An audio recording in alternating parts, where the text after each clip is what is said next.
Good morning. Today we're talking about balancing a chemical equation.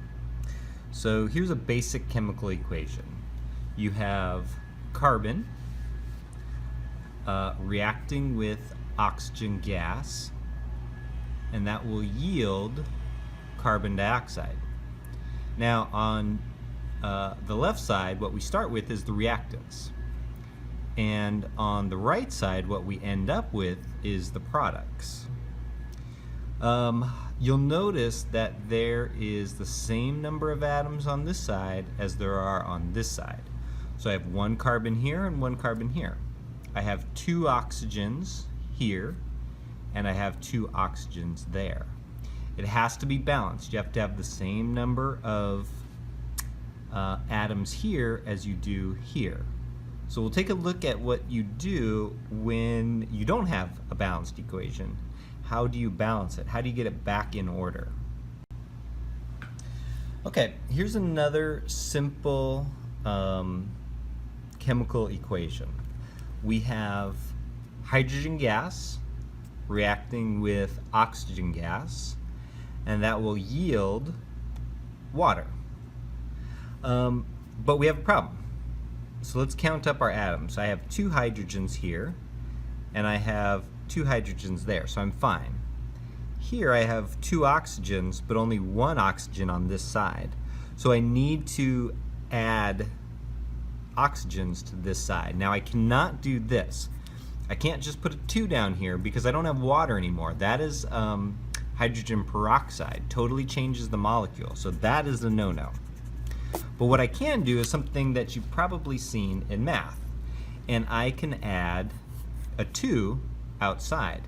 It's kind of like having a parentheses around this whole molecule. It means everything on the inside is doubled.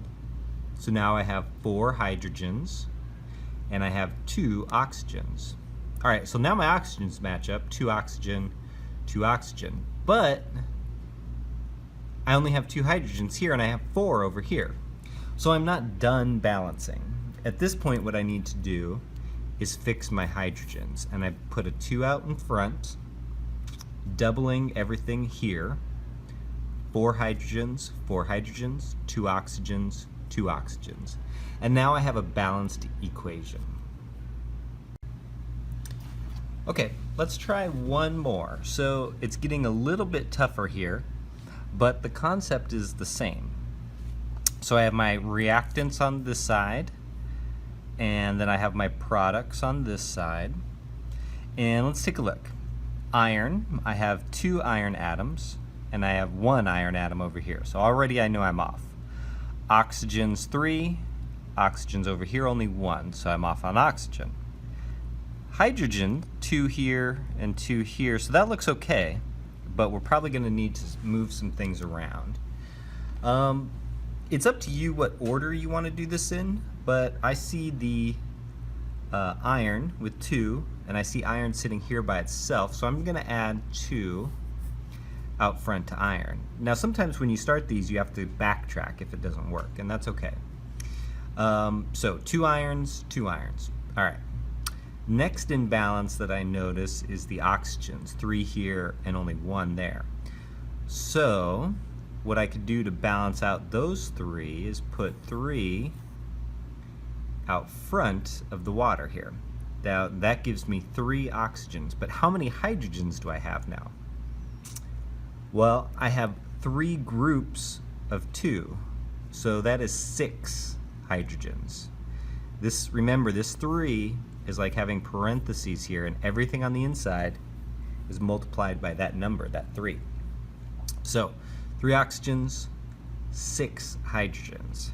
But now my hydrogens over here don't match. However, I can put a 3 out front here, and now I have 6 hydrogens. So let's count them all up again. 2 iron, 2 iron. 3 oxygen, 3 oxygen. 6 hydrogen, 6 hydrogen. And now I have a balanced equation.